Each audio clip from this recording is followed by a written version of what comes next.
Yun guys, good morning sa inyo lahat. Yan for today's video guys, yan kung mapapansin ninyo, nasa Premium Bikes Corporation tayo sa harap ng kasa namin. Yan for today's video guys, marami tayong nadagdag na mga bagong units dito. Yan ang pag-uusapan na tatalakay natin para doon sa mga gusto kumuha ng mga motorsiklong brand new by installment basis.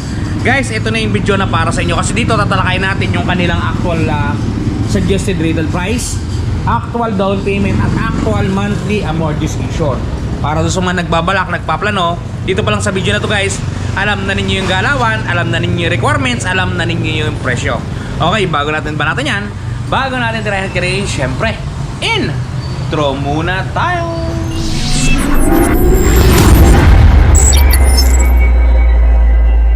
And guys, without further ado, eto guys, meron tayo itong bagong dating, Honda Click 2026. Yan, meron tayong white na standard at meron tayong white na special edition. Bali, dalawang kulay ito guys. Kayo na lang mamili, kayo na lang magdesisyon kung sino sa dalawang yan ang inyong mapupusuan, ang inyong pipiliin. Okay guys, talakayin muna natin ang presyo ng ating standard. Ito, white to guys, pero syempre kung mapapansin ninyo sa harapan, pag nakita nyo sa harapan, para siyang color black. Pero pagka tumagilid kayo guys, yan, mayroon siya talagang white. Mas marami yung kanyang white kumpara doon sa itim. Yun naman ang pinagkaiba guys doon sa kulay puti, which is solid white talaga siya. Okay guys, ang presyo ng Honda Click natin na 2026 ngayon, eto, yung standard natin, 81,900 pesos. Pagka po kukunin yung hulugan yan, 4,095 po ang kanyang down payment. Yan, wala na pong dagdag yan. Yan na po yan. Wala na pong advance payment yan, basta 4,095 po. Ang magiging monthly po ninyo sa looban ng 2 taon ay 5,269 pesos. Pagka naman po 3 taon, 4,061. Yan guys, screenshot nyo na presyo ng Click STD 2026. Ito yun guys, ito yun. Yan guys, pagka naman special edition, ito yan, pure white siya. As in pure white. Tapos yung kulay ng mugs nya, ito yung standard, ito yung special, parang gunmetal siya. Okay, ito guys, ang presyo naman yan, Honda Click SE, suggested retail price natin 84,900 pesos. Down payment natin 4,245. 2 taon natin 5,459. 3 taon natin 4,250. Screenshot nyo guys, presyo ng Click Special Edition. At yun guys, kung napag-usapan na natin si Honda Click, syempre may bago pa tayong delivery dito guys, si Honda Nav B. And guys, color black to, color black. Napaka-pogi guys, so napaka-cute. Maliit lang siya pero goods na goods. Honda Nav B, yan guys. Color black to guys. Honda talaga siya. So sa mga nagtatanong ng presyo niya, ito yung presyo niyan guys. Suggested retail price natin, ito 58,900 pesos. SRP. Down payment natin guys, 2,945. All in na to guys, wala na tong additional kung ano pa man. Basta 2,945, yan na yan. Pagka nag-down po kayo ng ganyan, na magiging monthly ninyo sa loob ng 2 taon, 3,770. Pagka 3 taon, 2,845. Honda Navi 2026. Yan guys. Screenshot nyo presyo ng Honda Navi. Alright, moving forward, ito guys, may iba pa tayong kulay dito ng mga Click. Si standard, kanina kasi napag-usapan natin si white. Meron pa tayong kulay gray, which is yung harap niya ay kulay itim din guys, di ba? Pero pag punta mo sa gilid, kulay gray. At meron tayong black. Pag harap naman yan guys, matte black siya. Matte black. Pero sa tagliran niya ay all black naman siya.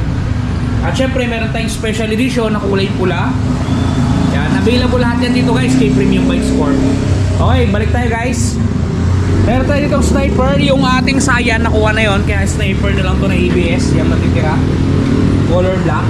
Ito yung presyo niyan, 145,900. Down payment 14,590. 2 taon 8,646, 3 taon 6,800. Yan guys, sniper 155R ABS. At syempre meron tayo ditong Bajaj na naka-promo. Yan, Bajaj 125 naka-promo to guys. Ang down payment sa kanya ito. Yan o. SRP natin 59,700. Down payment 485 lamang. Yan, malinaw yan guys ha. 485 lamang, wala nang kung ano-ano pa man. Okay, monthly natin sa 2 taon, 3,744. Sa 3 taon, 2,862. Yan guys, screenshot nyo na guys.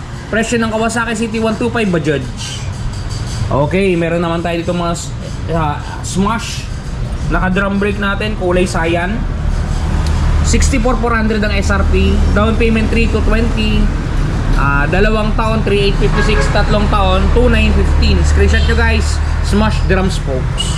At ito guys, same price lang silang dalawa, magkaiba lang ng kulay. Ito naman yung Smash disc mugs. 69,400 po ang kanyang SRP. Down payment po natin ay 3,470. 2 taon 4,173 at ang kanyang 3 taon 3,172. Guys, ito nga palang mga tinatalakay at pinag-uusapan natin mga motor na to ay presyo to ngayong February 2026. Para dun sa mga naghahanap ng presyuhan guys, ayan yung updated price natin. Yan dito sa store ni Premium Bikes Corporation. Alright, talakayin ba natin yung ibang unit guys? Tayo dito sa ating Grabis. Yan, ito yung pinaka-latest na modelo ng ating Grabis. Yan. Kulay gold to, pero sa loob meron tayong available na kulay gray, silver, gray, glossy gray. Basta yun. Dalawa lang naman ang kulay niyan. Okay guys, ito guys yung kanyang suggested retail price. 84,900. Sing halaga siya ng ating Honda Click Special Edition. Pansinin nyo halos same sila ng suggested retail price. Pero mas mura ng monthly siya. Yung down nila same 4 to 45 pero yung monthly nila mas mura to guys. Monthly nito, pag nag-down ka ng 4 to 45, 5,180 sa 2 taon at 3,991 sa 3 taon. Screenshot nyo guys, Mio Grabis latest edition. Meron din tayo dito guys, gawa ni Yamaha, si MIUI. Standard to guys, standard lamang to. Yan, ang presyo ng MIUI standard natin, 77,900. Down payment ay 3,895. 2 taon ay 4,725 at ang kanyang 3 taon, 3,620. Yan guys, screenshot nyo. MIUI 125. Doon naman sa gusto ng gear, eto guys, meron tayo ditong gear na special. Gear S. Kulay kape siya guys, yan. Ang presyo niya guys to, 84,400 pesos. Down payment natin ay 4,220. 2 taon natin ay 5,151 at ang 3 taon natin 3,965. Screenshot nyo guys. Yan. New Gear S. Alright. Medyo masikip kasi guys kaya hindi ko siya malapitan. Kasi pinagkasya natin nga yung display dito. Gawa ng ayaw guys pumayag ng LGU na mag-display tayo sa harapan. Hindi ko alam kung bakit guys, malayo naman yung highway. Pero syempre, kailangan nating sundin yung ordinansang gusto nilang pasunod. Okay guys, meron tayo ditong ADB na lumang versyon. Kasi may parating ng version to guys. Wala pa lang binababa. Pero meron ng version to sa market. Alam ko yan, meron na. Ito yung lumang version niya. At sa mga gusto, meron pa tayo dito. Kulay white to guys, nag-iisa na to. Pero goods to. Pero alam ko, makakakuha na to yung subscriber natin na Sir Alvin Umares. Sir Alvin Umares ng ano ang batch ni Sir Umares? Victory Line. Hindi. Genesis yun. Sa mga driver dyan ng Genesis, baka kilala nyo si Sir Alvin Umares. Ito ang kukunin niya guys. Plano niyang kunin to sa Martes. Kasi kapag-apply na siya, hinihintay na natin yung result yan. Sa mga taga-Genesis bus yan, shoutout po sa inyong lahat. Sana si Mindoro po ito. Ito po yung presyo ng ating Honda ADB na lumang version. Ito po. Suggested retail price siya po is 166,900. Down payment po 16,690. Wala na pong idadagdag yan. Yan na po yan. Wala ding advance payment. Monthly po natin sa 2 taon 10,317. Sa 2 taon po 875.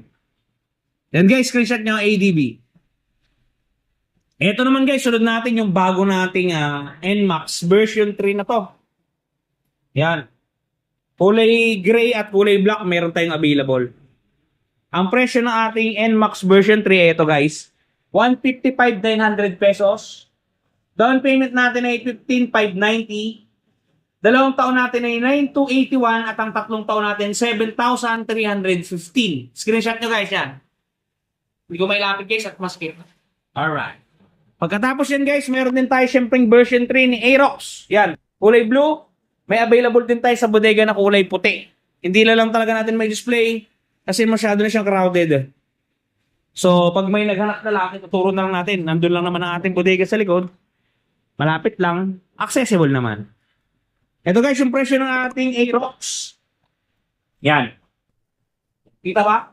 125,900. Down payment, 12,590.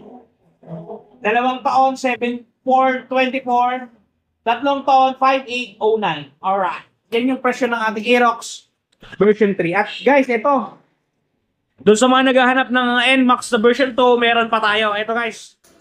Ayun guys, doon sa mga naghahanap ng NMAX version 2 2025, available pa sa atin yan. Ito ang suggested retail price yan, 148,900 pesos. Down payment natin, 10,390. Ang monthly nyo sa 2 taon, 9,161 at sa 3 taon naman po ay 7,218 pesos. Limited unit na lang yan guys kasi phase out na talaga si NMAX version 2. At ito guys, kung mapapansin niyo, marami pa tayo sa bodega niyan. Kung hindi ako nagkakamali, nasa 7 units pa yan or 6 units yan. Nandiyan sa likod. Bali version 2 lahat yan. Pag kami naghanap naman, Ito guys, dako naman tayo dito sa mga pantra bikes natin. Yan kung mapapansin ninyo, ito yung mga pantra bikes natin. Konti na lang. Kasi wala pa talaga nagdi-deliver sa atin. Nauubos na yung mga motorsiklo ng mga pantra natin. Ito guys, yung ating pinakamurang pantra ngayon, si Honda TMX 125. Yan. Bakit ko nasabing mura? Pansinin nyo guys. Ito yung presyo niya. 53,900 pesos yung kanyang suggested retail price. Yung down payment natin, 0. Oh, tama yan. Pag in-apply nyo to guys, wala kayong down payment na ibibigay, walang advance payment. A-apply nyo lang siya at pag na-approve kayo, ilalabas nyo yung motor na wala kayong iiwan kahit sikong dulim. 0 down payment, ika nga. 2 taon, 2,833. 3 taon, 2,933. Yan guys, yung presyo ng ating TMX 125 Alpha. At dito sa likod, meron tayo ditong Barako 3 at Barako 2. Yan. Ito, pinapagawa to guys. Bali, in-orderan nila ng pyesa. Kaso hindi pa dumadating. Yan. Extra rin yan. Nilagay ko muna dyan para hindi masikip dito. Okay, ito guys. Barako 2 natin. Ano lang to guys, Barako 3 pala. Barako 3 na kickstarter lang. Wala tong electric starter. Barako 3. Yung FI to ha. SRP natin 95. Down payment natin 4,750. 2 taon natin 5,932. 3 taon natin 4,599. Screenshot nyo guys, Barako 3. Kick only. Alright. Dito guys, may dalawa tayong Barako. Isa dito yung electric at isa dito yung kick lang din, gaya niya. Ito guys, yung Barako